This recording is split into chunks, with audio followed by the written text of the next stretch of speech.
Do you wish you could experiment with Linux without the fear of messing up your main computer?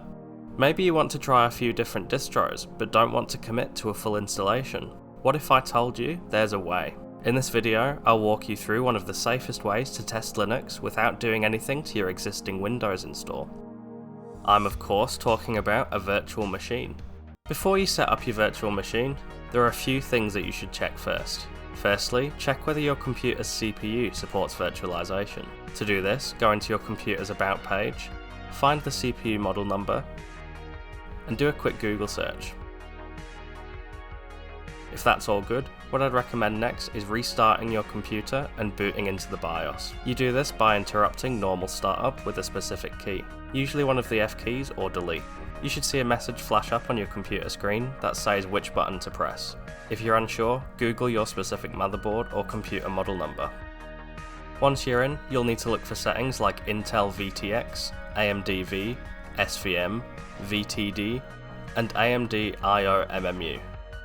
These are all settings that allow a virtual machine to work on your computer, so you'll want to enable them. Settings like these are often found under the chipset or CPU settings category. Once you've done that, save and exit out of the BIOS and boot back into your OS. You could just skip this step on the off chance that these are enabled by default, but it doesn't hurt to look. Before we boot up the machine, let's check out another way you can test and experiment with this video sponsor, PCBWay. PCBWay are a one-stop shop for PCB prototyping, CNC machining, 3D printing, and more. So if you've got a bespoke project, choose the service type, upload your files, and get an instant quote. And right now PCBWay are running their 3D printed mascot competition. The most important judging criteria is creativity and originality. So if you're feeling creative and want to win up to $500, why not give it a try? Thanks to PCBWay for sponsoring this video. Check them out via the link in the description. Okay, so now we're on the Windows desktop, and the first thing we're going to do is go and find a copy of Linux. You can download any version or distro of Linux that you want to try, but for the purposes of this video, we're going to be trying Linux Mint. I'll Google search Linux Mint, go onto the website, and I'll hit the big download button here. As we know, Linux Mint comes in a few different flavours. We've got the main edition, Cinnamon, and then the two light distros, XFCE and Mate. I used to run the Cinnamon edition on my gaming desktop, so I'm already quite well versed with that, so I might try the XFCE edition. So I'll hit download, scroll down a bit, and then we've got lots of different mirrors here, so just select the location that's closest to you. I'm in Australia, so I'll select Australia. Click the green link, and there we go, the download has started. This is an ISO file, which is a disk image, and it contains all of the files that you need to install Linux. Okay, now that the download is done, we can start the next step, and that's to go and download the virtual machine software. There are a few out there, but in this video, I'm going to be showing you how to use Oracle's VirtualBox. So I'll search for VirtualBox, go onto the website, and then heading over to the download button. And on the left hand side here, we'll see that it says platform packages, and we're currently running Windows, so we'll select the Windows hosts. The host is whatever operating system you're currently running. Okay, now that that's downloaded, we're going to go ahead and click on the VirtualBox exe file that we just downloaded. Go through these prompts, accept the license, next. I'd recommend you leave all these options on, so that's things like USB support, networking support, and then we get the warning saying that the network is going to disconnect. That's just to install those VirtualBox network drivers. So I'll hit yes, and then you also might get a note about missing dependencies. You can say if they skip past this, and I'll hit yes. Okay, that's finished, and we'll just go ahead, we'll press finish, and we'll have the check that starts the VirtualBox app, finish, and then you're presented with the VirtualBox interface. Okay, so we're in VirtualBox. I'm going to recommend that you select the expert mode here, and what we'll do now is create our virtual machine. So I'll hit new. I'll give it a name, so Linux Mint Test, and then finish. And then what you want to do is hit settings.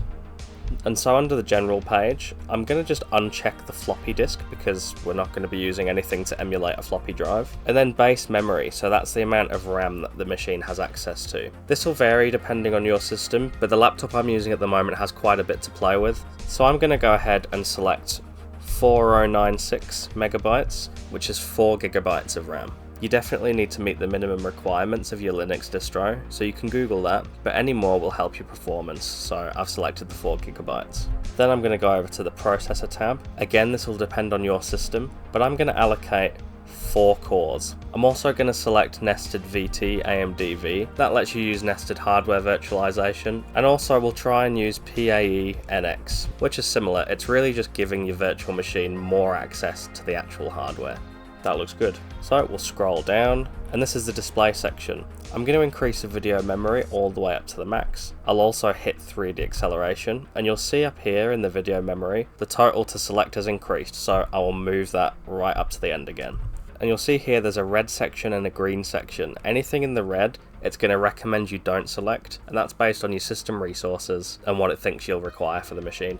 So I'll scroll down, and at the storage section here, you'll see that we've got the SATA controller, that's an emulated controller, and we've got the Linux Mint test.vdi. That's a virtual hard disk file, and it's currently 25GB. And that's the virtual hard disk that you'll be installing Linux to. Under the IDE controller here, which is currently empty, you'll see a CD icon. If you go over to the right here, select the CD drop down, choose a disk file, and I've placed it on the desktop here, so I'll select the Linux Mint ISO file, open, and then everything else looks pretty good, so I'll hit OK. And now it does really get fun. We can hit the start button, and you'll see here we get a little window, and that's actually our virtual machine. And then it's saying it's capturing our mouse cursor, so everything we do with our keyboard and mouse now are in the virtual machine. And if you want to get your mouse back for your main machine, it'll tell you which key to press here. And there we go, we're booting up into Linux Mint, but within Windows on a virtual machine. And here we are on the Linux Mint desktop. And this is great because you've not risked your install of your current operating system or any of your files. And what we'll do now is actually install the version of Linux. So I've double clicked the install Linux Mint icon, and you could just test it in this live environment if your distro comes with it. But to give you the best idea and more functionality, you'll want to go ahead and install onto the virtual hard disk. The virtual hard disk is just a file that lives on your computer somewhere, and you can delete it as soon as you're finished. So I'll go through the install of Linux Mint. On the installation type step, we can safely select erase disk and install Linux Mint. By erasing the disk, all it means is that it's going to erase the virtual hard disk. This is like a sandbox, it's self-contained. We'll hit install now, and there we go, Linux Mint is now installing onto the virtual machine. So that's finished, and I'll press restart now. It might say remove installation medium and press enter, so we'll go up to devices, optical drives. In this case it's unmounted, we can tell because there's no tick next to the file name. If yours has a tick, click it and toggle it off. And here we are, ready to test Linux. So I'll enter my password, and this is the desktop ready to test, all in the comfort of your own operating system. What I recommend you do at this point is go up to devices, insert guest editions image. It's full of drivers and software that will help you get a better experience when testing Linux in a virtual machine. So to install this, what I'm going to do is go to terminal at the bottom there, and I'm going to drag in this file, vboxlinuxeditions.run, into the terminal window. Hit enter, and it's saying we've got to run it with administrator privileges. Cool. So we'll type sudo to elevate our privileges, do a space, and then drag in the file again.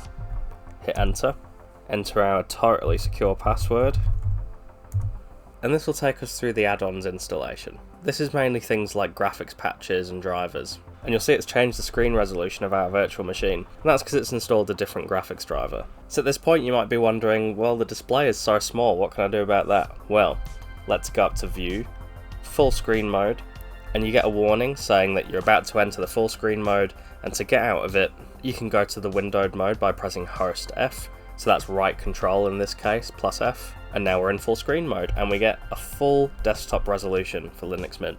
Now it's up to you really, so I'm going to have a look. First steps, desktop colours, why not? Let's have a look. Dark aqua, that sounds quite nice. Oh, that's a nice dark mode across everything, I really like that. I'm going to change the wallpaper as well, because why not? And it's in these few things that you do here that you really get a feel for how the operating system works. What I will say is that you're not going to experience the highest performance in most cases, but it does give you a really good idea, do you actually like the operating system? Is this something you could see yourself using? And so what you want to do at this point is go through and see, what can I install? What do I need to use if I actually want to install Linux as my main operating system?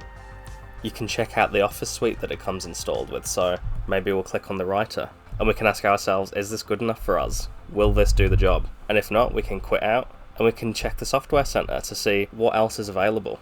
So I'll type in Office, for example, and we've got a few different options. One I recognize here is Only Office. I really like the Only Office suite. These are all things you can do on the virtual machine without risking your files and your default operating system. Maybe you're watching a Quinn's Tech Corner video and you see this latest one, the GNOME desktop made great, and you think, hang on a second, that looks way nicer than what I'm using here on Linux Mint. Well, that's the beauty of it. If you wanted to, you could delete this virtual machine and then just install a different version of Linux, one with GNOME for example. And when you're ready to exit out of this, Control F I've just pressed to get out of full screen, and then literally just go up to the X, power off the machine. To delete the machine, you can go right click, remove, and then to delete that large virtual hard disk we created, the 25 gigabytes, you can select delete all virtual machine files and virtual hard disks. And if you're ready to install Linux on your main machine, you can go ahead and follow my other tutorial, which is how to switch to Linux.